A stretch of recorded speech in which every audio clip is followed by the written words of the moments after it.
This is the Groove Loops podcast. I guess episode 2, maybe 3, maybe 4. We don't really know yet. We're just starting this. And I'm Dan. I'm one of your co-hosts, and we've got, well, 2 other co-hosts and the fabulous John Marr today. So I'm just going to start by just asking where everyone is, because I'm always a bit confused, especially with our John Howells. He is on tour at the moment. So I'm in Singapore. This is my sort of regular studio here where I do all my YouTube lessons and what have you. And we'll come to John, but our John Howells, where are you? So today? I am in Bratislava, the capital of Slovakia at the moment. I'm on tour out here with a band. So yeah, about 12-day tour, and we're going between Czechia and Slovakia, which once was Czechoslovakia. So yeah, I'm looking out at a tram at the moment from my hotel room. So it feels very European. That's well, you got a lovely wall poster behind you. I know. Yeah. That's Who is that? Freaks you out at night, though. I thought it was Marilyn, it's but nice it's not. To have that much money as a touring musician. Yeah, John. Basically, I just bring all my artwork with me wherever I go, John. Flight cased. I'll jump in before John. I'm in Belfast. Beautiful, frosty, sunny morning. Lovely. John, where are you? Oh, and I'm in Arcachon, France, west of Bordeaux on the Atlantic coast, 2 hours north of Spain. Lovely. And you were just saying before that. So my wife is from Biarritz, which is it's the Basque country, which is sort of near the border of Spain, San Sebastian, all that area. And you're not too far away from there, are you? No, and we still have the Basque influence. So a lot of the every house here is different. They're each individually architected, but there's a lot of the Basque coloring, and the exterior facade on the house is that sort of off-white. You get off-white with the reddish, rust-colored. It's so cool that Biarritz was in the news this morning. The city just lost a lawsuit. The area La Negresse. They've been sued to change that name. Oh, I read that. Wow. The court in Bayonne refused it, but then the higher level court in Bordeaux just issued an injunction to the city of Biarritz to change that name. And there's also a street name the same that they're being forced to change. And so if you don't know what La Negresse means, we'll just leave it there. How long have you been in France? 3.5 years. My brother's wife is French, from Marseille. They're chiropractors. He met her at the chiropractic college in Chicago. She had a 5-year-old daughter at the time. I'm more of a father to her than my brother ever was. And her ex-husband stopped paying, and she was in finance. She had a house and 2 teenage kids and a mortgage, and she was in trouble. So I sold my house in Arizona and moved here to help her and got that all straightened out. And then she got a job back in the U.S. for 5 times more money than she was making here in France. So I'm here back with just my 3 dogs, and I'm never moving again. I love it. Yeah, 3 dogs and 12 bases. I love the lifestyle in France. The food's fantastic. Right. I got to stop putting on weight, but I find that absolutely impossible in France. It's just the culture of, I mean, you don't have to eat 5 croissants a day, and that's on me, but it's just the breakfast and then the father-in-law offering me a wine at 11:30 in the morning. Go on then. It's just like, it's that every day. Now, John, can I start by, maybe we can guess a little bit, but what your main instrument is and a little bit about it. Yeah. Do you have a studio? I started on piano when I was 8 years old. And then from 10 to 13, or 10 to 12, I studied with the soloist of the St. Louis Philharmonic. 2 hours every Saturday morning for 3 years. Yeah. That's exactly what every 10-year-old boy wants to be doing.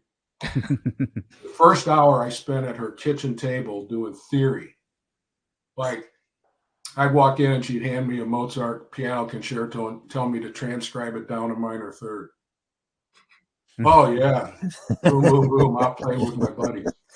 And then 1 hour sitting at the piano. She was so good, she could tell within 15 minutes how much time I'd practiced that week. Oh yeah, yeah. And it was, but it gave me a skill set and the ability to read music that I've used my whole life. I got to the point when I was 20 where I could just sit at a piano and improvise for an hour, without having to think. And I've had audiences that I didn't know about. I'd see a piano, I'd sit down and start playing. An hour later, I'd get up and there'd be a bunch of applause. I go, where the hell did y'all come from? I was just playing, That's great. And my second instrument was a clarinet in a school band. And then some friends of mine, when I was in what's called high school in the U.S., I was maybe 15 or 16. They had a guitarist and a drummer, and they needed a bass player and a keyboard player, and I could play the keyboard. So I bought a 63 Fender Jazz, a used Fender Jazz, and a 64 used Fender Bassman, a beautiful amp that almost didn't fit my Volkswagen, my Gigmobile. And I taught myself how to play bass. And then Vietnam War came along, and I enlisted. And by the time I got back from the Army and 2 years in an Army hospital, my mother had given away my bass and my Farfisa Mini and my amp for free. Oh my God. I was sick. But she goes, I needed the room. Okay, Mom, thanks. Yeah, just quickly, as a non-bass player, what are we looking in today's money? Well, back then, how much did you pay for that, John? Do you remember? I paid about $300. Is that bass? That's maybe 1,000, something like that these days. It's 1,500 too. Okay, but now an American made. That was an American made, not made in Mexico. We call it MIM, made in Mexico, or MIA, made in America, or MIJ, made in Japan. Yeah. MII, made in Indonesia. MIK, made in Korea. We have all these acronyms, but that was back then. It was only made in America. But used, I paid $300, I think, and knew it might have been $500. But now the made in America top of the line Fender jazz basses are $3,000. But an original 64, you're talking. Well, that was a 63, and 20,000.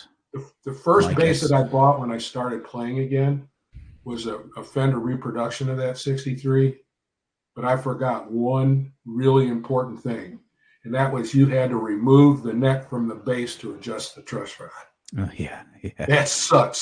So terrible bad, design. I can't tell you. But then I started playing. I started getting the calluses on my finger, and then I fell on ice walking my dogs, and I braced with the left arm, and I got a really bad impingement in my left shoulder. I couldn't raise my arm at all, so that took about 4 months to heal. And by the time I did, reaching the first fret on a 34-inch bass was not comfortable. Yes. Yeah. So I bought a Gibson SG, the 30-inch neck, and now I've got 13 of them. So all your bass is short scale then, John? Yeah. Now? Yeah, great. The Fender Jazz has no strings and is in storage. Right. Because I couldn't play for 4 months, and I put some pyramid golds on it, some flats, which are fairly high tension strings. And by the time I got back to playing, the neck looked like a mood. And the bridge was bottomed out, and the truss rod was maxed out, so I would have had to shim the neck, and I just said, the heck with it. I got a really good prices. There's a company called Sweetwater in the U.S. that does some pretty good work, and there was a special run of these Gibson SGs for 2013, faded cherry, so it was half the price of the nitrocellulose, the shiny finished ones. And then they had them on sale. They had like 4 or 5 of them left over from the previous year. So I got a Gibson made SG for $600. Wow. Which is a bargain. Yeah, it is. Yeah. Wow. So I replaced the bridge on it with the hip shot because I don't like that floating oil derrick. And then I just like playing the short scale so much. That's just what I stuck with. They're quite short scale basses are quite in vogue these days, aren't they? Like I think the people are learning how to make them so you don't wind up with dead spots on there's some of the older short scales. There were just dead spots on the frets. But now you've got it's Sarah. like 7th fret on the G string. Yeah. That's the first one you check. If that's dead, Yes. don't buy the bass. Yeah. I was So going to. do you have any short scales, Dan? Yeah, I do. I mean, can you see this blue one where my thumb is just right there? Yeah. That's a Fender JMJ, Justin Meldal Johnson, you know, the bass player from Beck. That's his signature bass, and that's an amazing bass. I used that to record on the Serpent, a BBC Netflix thing, and also an album I've just did for Danny and the Champions of the World.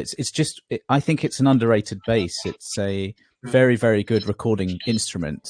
I've got a 60s Framus, remember those old sort of Against the War? I got one of those, and a Hofner Club, nothing old, just and there's something about those basses. They record really well. I think these days bass players are getting into.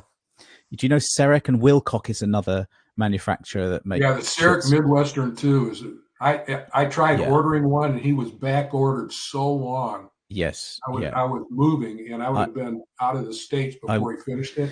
I wondered if you had one. I mean, obviously, sorry guys, today is going to be bass centric. That's all right. No, but I mean, I wanted to move on. Are you in your music studio? Is this the main music studio? Yeah, this is. I came from let's put it in feet, an 1,800 square foot townhouse to this is 55 square meters, so about 550 square feet. Yeah, right. And my keyboard, I have to put it under my desk here and then slide it out when I need it. My MIDI controller, and I have. This is actually for a French apartment to have 2 bathrooms is amazing. I have my SG and my only 6-string guitar in the shower. Because I had no place to put it. Now I've got to figure out where I'm going to put these 2 17-inch Myonas. Do you have a setup and do you use it to record, or is it just for practice? I have. How's that work? I have a GR Bass. It's an Italian boutique bass amplifier and speaker company. It's got custom. So I've got the 500 watt combo, and then the 12-inch cab, and it's called AT or Aero Technology, and it's made with this fiberboard and then like carbon fiber, and the 2 of them weigh less than the head of my old Bassman 550. It's like a total of I want to say under 20 kilos for both of them. Yeah, that's great. So they have a custom Jensen Sika speaker that's made for them. They make all their own electronics. So I've got that there. Then I've got an RME audio interface, a Fireface, very high quality, and it's got if you know what ASIO is. So it's got a multi-client ASIO driver, which is what I needed. So I can record my bass direct into it. I can also mic my bass amp. And then I use a phase alignment plug-in to align. So the direct signal comes in a little bit sooner to the DAW than the mic signal does. And it sounds good when you listen to it, but when you get the phases aligned on those 2 signals, it's much fuller. Yeah. So I'm able to do that in a DAW after the fact. So what's the plugin you use for that? Is it a generic one? I use Melda Productions. It's M Auto Align. In phase by waves is horrifying as far as the workflow goes. What I can do, and the great thing about M Auto Align is it also works great with drums. So in your DAW, if you've got, say, 7 different mics on your drum set, you create a group. So you put the M Auto Align, the plug-in, on each one of those mics, and then you can assign one of 8 or 16 groups. So you assign them all to the same group, and then the plugins talk to each other. So you have like a master, and then all the others get aligned to that master. So it will shift by X number of samples, plus or minus. And typically you don't include your room mics in that. So it's just on a drum kit, it'd be just your close mics. Yeah. What do you do, Do you do something similar to that, John? I actually don't. But I'm really interested in trying that. Actually, I'll write down the name of that plugin. And so the company is called Melda Production. It's all one word. They're European, and it's so all their plugins start with the letter M. So M Auto Align is one word. It's a $50 plugin. It's cheap. How much? 50 euros. Oh, that's good. Wow. You know, and like Black Friday, and Melda Production has their weekly sale, and they put 4 plugins for half price every week. The one for M Auto Align was a week or two ago, so you'll have to wait till Black Friday if you only want to pay 25 euros. But 50 is still chump change. Yeah. You know, and then they have like a group of about 50 that are free. Yeah. You know, they're great plugins. They're not expensive. They're low latency. You can use it live if you need to. Yeah, that's really good. That's a good tip.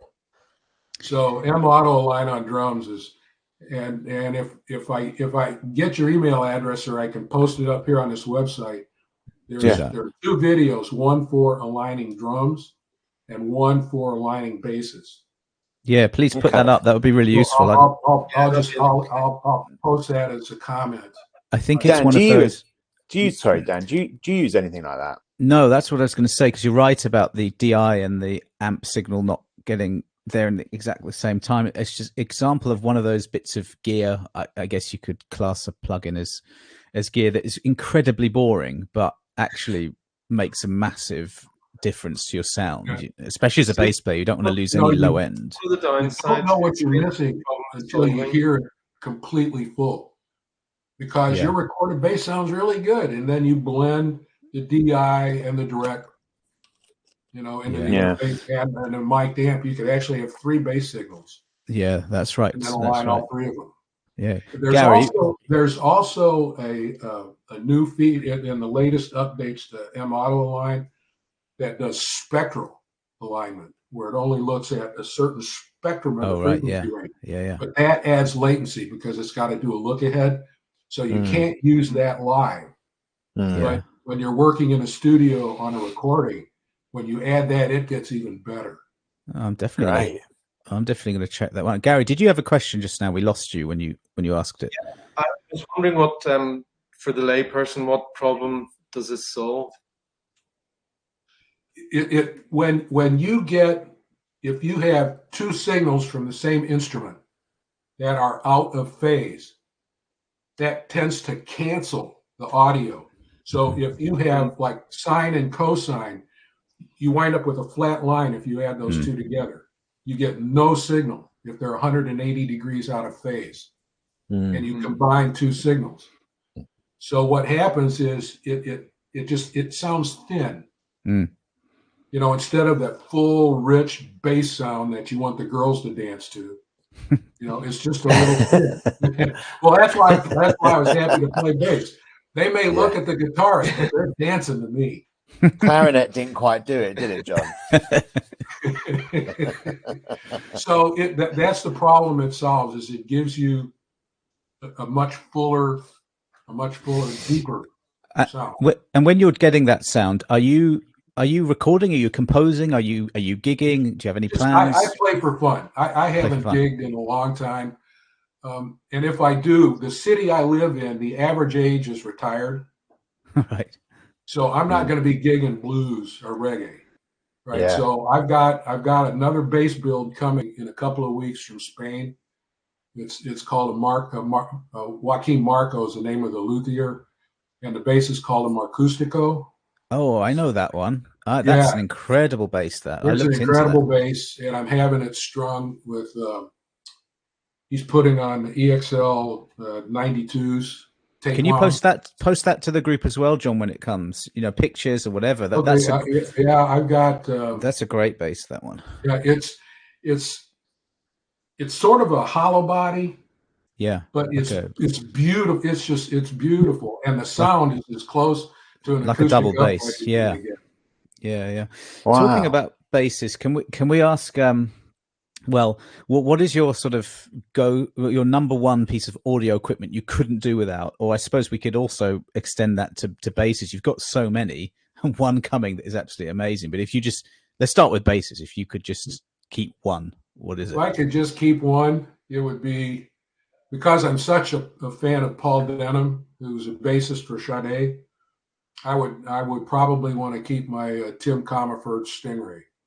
Wow. It took me a long time to find the passive short scale. I found it at a boutique in Estonia. Somebody had purchased it, played it once, and took it back. Who spends 4,000 euros on a bass, plays it once, and returns it? Yeah.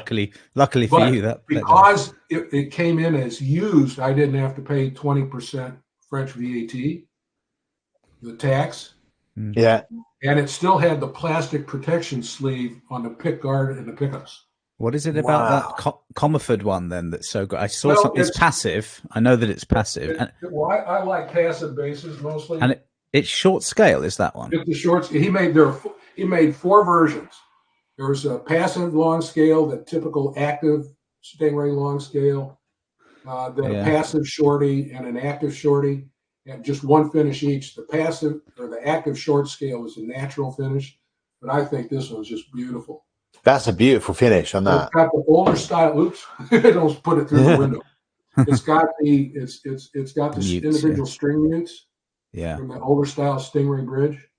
Yeah. So if you want to play something like reggae, you can just lightly mute each string. And I love the sound of this thing. It's just great. It's great. Yeah, it looks fantastic. Yeah. I've got more expensive. I've paid $4,000 for this, and I've paid more. But this would be my number one. Guys, quick bass question.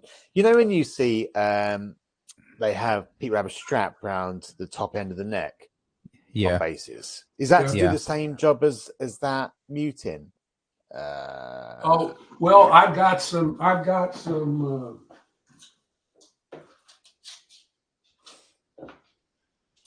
these little scrunchies. Oh yeah, that's it. Yeah. So some people just use a hair wrap from women. Yeah. Some people just take a piece of foam or felt and put it under the strings by the bridge. Yeah. But I like these. Yeah, that was just for dampening. You leave it just above the nut when you're not using it, and then you can slide it down. It's very Victor Wooten thing. He was probably the first to do it, to get the women's hair scrunchie, put it there, and then he could do all the double-handed tapping and all that. Oh, see, so it's not like resonating that, No, correct. Yeah, it's like a damper. The thing with bass, I mean, there are always the jokes about bass is easy and blah blah blah, and maybe it is compared to some instruments, but that's one thing about bass. It's very hard to control the open strings and the other strings ringing out, especially if you're recording with all those low frequencies. Muting has to be paramount. And if it isn't, you can really hear it. Even if there's a good player who maybe just hasn't got the muting down, it can sound like a real mess, can't it, John? So that's one of the things. If you want everything 100% legato, you don't mute. Yeah. But then everything it's just a mess. Yeah. Yeah. It's just a mess. Exactly. You wind up putting a high pass filter on it, and you wind up having to remove so much of the bass. You start losing signal. I actually, that bass that you just showed us, the Comerford, it just wasn't on my radar, and unfortunately, you put it in my head. I love passive short scale basses and Music Man basses. This one just here, I bought recently. It's the Ball Family Reserve ones, the BFR basses. That's that's a double H. Yeah, it's a double H, but more of a traditional style long scale, and I've never really seen a passive. I think the Joe Dart one is passive, isn't it? Yeah, the Joe Dart bass. But there's something about a passive. That's even more expensive. I mean, there's an Indonesian version of it, a tribute version of it. Yeah. But the real one with just the single control knob on the P bass, the Joe Dart 3. Yeah. That's many thousands of dollars and just instantly sold out. Like this one, they only made 50. Did they? Mine's number 23 of 50. So they made 50 of the long active, 50 of the long passive, 50 of the short active, and 50 of the short passive. Wow. 2021. I won't bother Wow. looking then. Well, good luck finding one. Yeah, don't bother, Dan. You know, so but what I did is I found it on Reverb, but Reverb adds a huge amount of cost, and it was 4,300 euros plus 400 euros shipping, so 4,700 euros. But they list the seller, you know, so I contacted the seller in Tallinn, Estonia direct, got it for 3,900, so it saved me 800 euros. Great. That's a good So tip. I use Reverb for searching, and then I contact the buyer direct. That's the tip of the day, I think. Endorse this. This is purely user discretion. Oh, you're not allowed to do that. Yes, personally. Yeah. Don't do that. Nudge, nudge, wink, wink. Yeah. No. Yeah, I've got a big list of things on Reverb, and you can find some good things in Europe, actually. Well, can you tell us a bit more about that Ukrainian bass you were talking about before? How did you find that? Yeah, this is it's two brothers, and I found out about them when their workshop was just near the airport in Kyiv, and they took a rocket, and it took them quite a while to get going again. So I started looking, and I saw a YouTube video, but they make everything. They make the wood bass cover, the wood pickup covers, Beautiful, lovely. the wood knobs. They make everything. It's just, and they put, this one is still before they got their own strings, and there's a little piece of shrink wrap on the string, on the E string, because they had to use 30-inch scale strings, and because they cut it so short, they didn't want the wrap on it to unwind. Right. So I haven't installed them yet, but I bought a custom length set of pyramid golds. Is that the truss rod, the truss adjuster on the fretboard? That's really cool. On the fretboard. Yeah, that's great. And so you don't have to take the neck off. You can use a screwdriver or anything that can fit into that hole. You can put for gigging bass players. So good. I just use an Allen wrench. Yeah. That's a great design. They make their own bridge. This is aircraft grade duraluminum. Yeah. They make their own tuning machines. What's the company called? Valiant. Valiant. Yeah, I have heard of Valiant. Them, yeah, just like the English word valiant. Yeah. That's their logo. Yeah, we should do. So they make one brother is a guitarist, one brother is a bassist, and the bass player is more the luthier. So I've asked them. They have mostly long scale basses, so I asked them at some point, "Are you going to make me a short scale at 30-inch bass?" And they said they have two models of bass, and one they had tried to make a short scale and couldn't get the balance to work, but they believe they can do it with the other model and shorten it. Yeah. So at some point I'll have them make one. My first wife was Ukrainian, so I kind of have a soft spot for Ukrainians. Yeah. Do you know the Ukrainians? Do you know David Sutkin from Bass Up Front? No, I don't. You should check out that Facebook page. He's got a very big community. He's got Facebook. A huge. I canceled my account when Zuckerberg announced that he was removing. Right. Yeah. I think you can find him on his website as well. But he's got a huge. What's the name again? David Sutkin. It's Bass Up Front is his website. Okay. But he's kind of very good player, and he's got I don't know, it's something like 300 basses. You know, he's got a huge bass collection, and he has a big community of people that talk about gear and whatever. I just wonder, like, your collection, how many short scale basses do you own? Well, 30-inch, I have 11. Yeah, I have 11.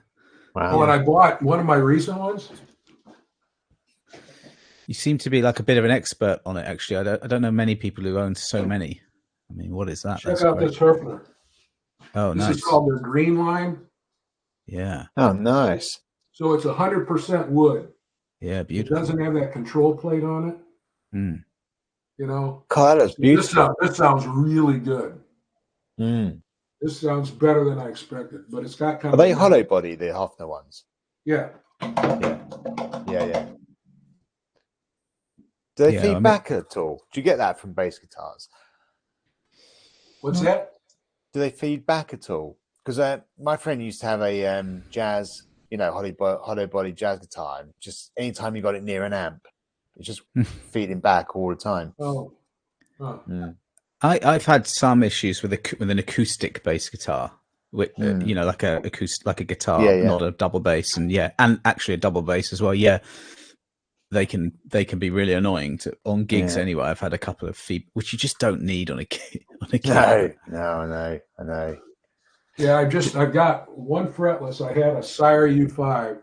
Yes. And the Marcustico I'm having is fretless, and the Lignum bass that's being built right now, that'll be done in probably early April, is going to be a fretless 5-string. And I figured I should learn how to play a fretless before the expensive ones show up.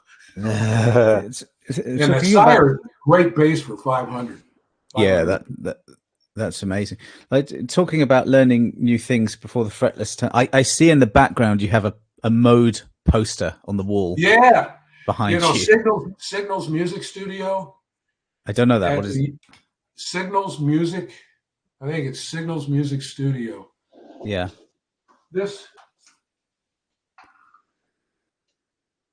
He had this made. He had his friends do the artwork. That's nice. This is the modes of major. This is probably the most complete information in one place. You can actually find this if you just Google images. Yeah, you can find different images of this. I paid more money to have it mounted than I did for the poster. I've actually seen that because I brought to France with me. Yeah, I want to do some for specifically for bass like that. But that's a really nice. When you have these sort of posters that have loads of information and you put it on you actually want it to look half decent, don't you? You don't. I think that some of these info graphics, whatever you call them, there's don't some look black and white. There's lots of stuff on modes out there. I think people play modes and don't realize it. Yeah. I mean, well, do you have any sort of specific goals for your music journey? I mean, do you want to? You say you play for fun. I mean, what do you want to do with it? It's my amusement. It's you have to keep your brain working. Yeah. And I like the creative part. I'm used to having an audience. But I was a consultant when I worked for Motorola for a long time. And when I'm able to work well in countries where I don't speak the language and work and speak to groups for whom English is not their first language. So whenever Motorola needed somebody to speak someplace other than the US, I typically got sent. So I'd fly from Chicago to Kuala Lumpur. I'd speak for 90 minutes and fly back to Chicago. Right. And then they gave me Asia, and then I started making 50% more money than the guy running North America. So then they gave me Europe too. So I was going around the world twice a month. I got tired of flying, so now I was on an airplane coming here 3.5 years ago. I had to buy 3 tickets because I have 3 dogs, 3 small dogs, one under each of the 3 seats in front of me. And I haven't been on an airplane since. Right. I've got millions of miles. I'm platinum for life on One World. And I don't care. I've seen the world, and it's fantastic. Music is a fantastic connection for groups of people. This one president of the Korean subsidiary of Borg Warner. They make parts for automotive, like brake components and physical things. I had a meeting with him, and we had a very nice dinner, and we got talking about music, and I found out that he liked jazz harmonica. Well, I know a German jazz harmonica player, and I have his first CD that was out of print when I met him, and his mother had 2 copies, and he took one of them from her, signed it, and gave it to me. So I got him to get me another copy of that, and I gifted his first 3 CDs to the president of this Korean company, and he was like the most grateful, But then I found out he was forced to buy, because he was the president of a supplier to, well, we say Hyundai in English, but Hyundai, the car manufacturer. Yeah. They made limousine called Equus, which is like Rolls Royce. That's how good it was. And the president of each of their suppliers was forced to buy one. So he had a driver. And if you know anything about Asia, where you sit in the car determines your relation. You know, the most senior person sits in the back on the side opposite the driver, away from the driver. So when he picked me up at my hotel to take me to dinner, that's where he was sitting. So on the way back from the restaurant, he insisted that I sit in his seat in the back. And I was just really embarrassed. And I thought, I can't, no, I can't do that. I'm trying to do business with you. I want your money.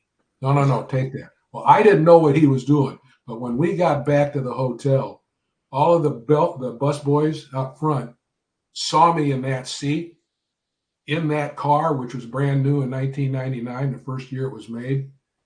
And as soon as I got up to my room in the hotel, I got a call from the front desk. Said, "Oh, we're sorry, Mr. Marr. We didn't know. They upgraded me to a suite on the top floor for no extra money. Every guy in the front, when I'd go out to work every morning, they knew I took a mobile taxi, a deluxe taxi. They knew who I was, and so for 9 months, they put me on the top floor for no extra charge. Wow. Just because I came back in that seat. So they figured, holy smokes. Yeah. They didn't care who I was, who I worked for, but they treated me completely differently. I thought, oh, thank you, sir. You really did me a favor. All through a nice CD. To be able to connect, I don't, like you're in Bratislava right now. You know, yeah. What type of music does your band play? Is it jazz? Is it? So no, we're actually this project I work in. We're a Queen tribute band. Oh, that's okay. Yeah, so we've got so we're out here doing sort of around about 1,000 people like capacity gigs here. It's quite varied. But then it gets you to around the world. So we do like America every year. So on the 26th of February, I'm off to America for 1.5 weeks. Well, you know, I've always wondered about with gigging equipment, when you go from 230 volt to 120 volt, do you have to take a completely different set of, what happens with your gear? I mean, I had to sell my amps in the US because they weren't multi-voltage capable, and then buy new amps when I got here. That line in America is American. John, we're losing you a bit on connection, John. Oh, sorry, I'm out. I can't really do much about this. No, you're the lovely woman on the wall. It's getting more and more. Is she pixelating? Blurry. She's a bit pixelated. Yeah, she could be anyone now. So okay. So do you hire out the gear when you come to the US? So we have a production company out there whose gear it is. So we just travel with the same gear, which is American gear. So yeah, we don't have too much problems with that. It's quite a well-oiled machine now. You know, can you guys still hear me? Yeah, I can hear you there. Yeah, it's better. And so we get out there, and because we use the same mixing desk where they save the scenes on the for our in-ear monitors. Sound checks are just a dream. You know, it saves the mix we had from the previous tour, and every night we have our own mix on our iPads, and you just put up what you want. You know, it's brilliant. So clever. Yeah, really clever. That's really cool. Yeah. I'm just looking at the clock and seeing that everyone's probably got to leave soon. So I was just going to say, John, do you have any questions, or do you have a message to the audience? I think the audience is mostly bass players at the moment, but generally speaking, it's like you said, we're all musicians. We all want to connect. We want to get better and enjoy music. And that was a brilliant message. But do you have any questions for any of us, or any parting I have message? a question for you, because I've been buying your bass courses. Oh, thank you very much. Do you want a refund? No. And the reason I get them, so one thing that I'm interested in right now is learning how to read lead sheets. Mm-hmm. So I can't remember whose course it was where they were talking about the real book. Yes. So Real Book Volume 1. So that was a black hole. I found, and then when I bought that, I found out there was Volume 2. Yeah. And after I bought Volume 2, I found out there was 3, 4, 5, and 6. Yes. So I'm out 300 euros for 50 euros for each of those 6 volumes. And then the rest of them are for like B flat and E flat instruments. But I'll ask you, how would you describe a lead sheet? I mean, I know what they look like, but then for bass players, when you're looking at the chord chart and you're looking at the melody, that's basically what a lead sheet is. Yeah. What's the best way for bass players to learn how to use that and then play over a lead sheet? Yeah, I mean that is a great question. And you know, I've had all kinds of different pieces of paper and music put in front of me on gigs, you know, maybe where you don't have time to rehearse, it's just there. And I wouldn't maybe call it a lead sheet, but sometimes you do a gig and it's maybe choral music and old show tunes. You'll be given a piano score, and you've got the horrible like piano bass, and you've got the chords which aren't very good, and the melody, and you've somehow got to make something of that. But what you're talking about, if you're something in the real book and you've got the melody, really, I'm just looking at the chord symbols. You can, it's just a whole world you can do just by looking at those funny symbols. And if you looked at all the hundreds, maybe thousands of tunes in all your volumes of the real book that you've got, you'll find about 2,400. Yeah. It's not that you have 2,400 completely different songs. The commonalities between them all in terms of the harmony are everywhere. So, for example, 2-5-1s. So, you know what I would recommend is that you learn how to harmonize a major scale, and you get the 7 different chords that you get from that, and you look at your mode poster, and it'll all be in that. You know, every single the 1, the 2, the 3, the 4, the 5, 6, and 7 chords all have a mode associated with it. So when you have a 2-5-1, you've got the minor 7 chord going to the dominant 7th, going to the major 7th. And all this is standard theory. And you just learn to play arpeggios through that, and then the scales through that. And then you see common chord progressions in so many songs. In fact, yeah, look, I could go on about this for another hour, and obviously we can't. But and also just to say, please, get in contact with me with that question again, and I can answer it a bit better. But it's just understanding the chord progressions and being able to see a chord progression. And obviously you need to know where the notes are on the bass to not think about it. So D minor 7, you know those notes immediately. Well, just do it on one of your weekly videos. Yeah, I mean, I have done. Yeah, sure. No, I absolutely will. I mean, and in actual fact, I bet you'd be really good at sending me an email with like real specific, do this, this, and this, or this standard. I've done a few jazz standards, talking about everything I've just said, really. But it's a funny one. I'm always kind of stuck with power chords, because then I don't have to care whether it's a major or minor key. Which is great until you get to diminished and augmented chords. Yeah, I know. That's why I asked. So, yeah, but that's the thing. I mean, it does look really, really confusing at first. I mean, I went one better than that when I first looked at lead sheets. So I started bass at 11, and very, very soon after that, I was being given stuff like that, because the school I was in, you know, you had to be the bass player for a band doing all kinds of different engagements for the school. It was like a professional environment.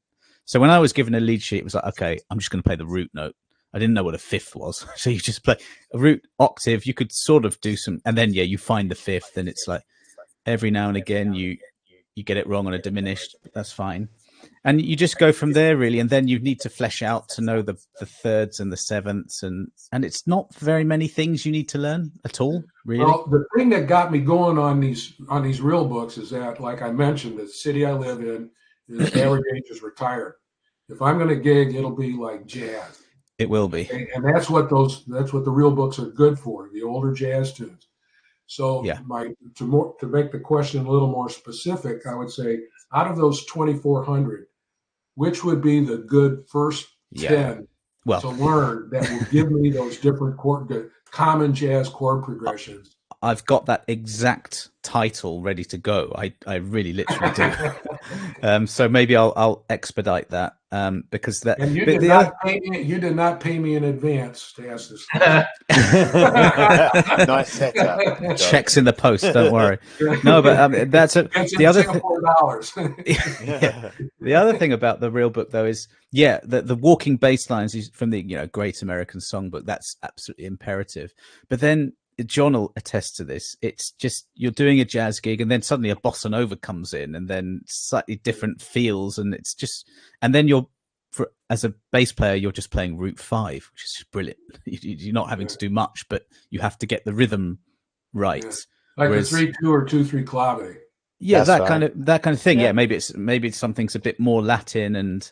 I just need the drummer to get it right, and then I'll kind of keep up. Yeah. I mean, instinct plays a lot, but I've done so many gigs like that with better musicians, being a bit terrified of the whole thing, but learning how to decipher those lead sheets, I think it's one of the most important things to do as a bass player. But I wonder how many more people want to be able. I'd love to know how many more people will want to do that, because I want to do a course on that. But let me. Sometimes people don't know, because there were all these fake books from way back when. So you might want to explain first of all what the real book is. It's a legal version of all the older fake books.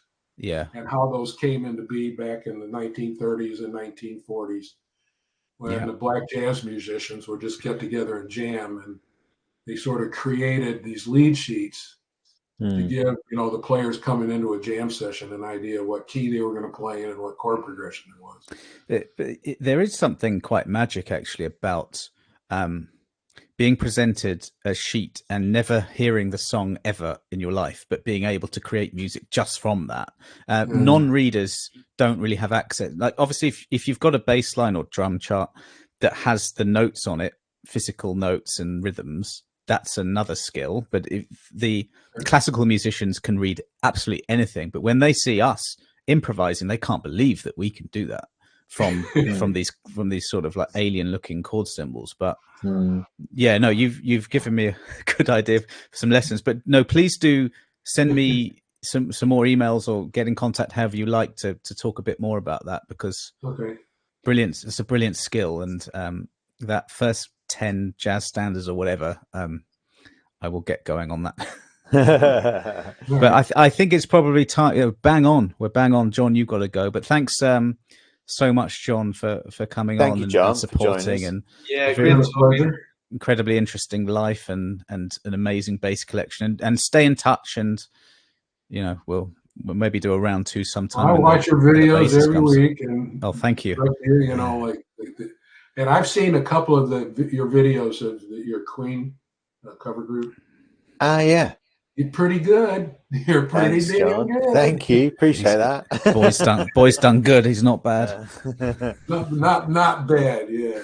Well, if I could bring my own artwork with me to any hotel, I've kind of made it. Well, it's been a pleasure. Have a wonderful weekend, and good luck at the gig tonight. Yeah. You too. Thank you, John. Thanks, guys. See you all soon. Thanks for watching, everyone. Au revoir. Bye.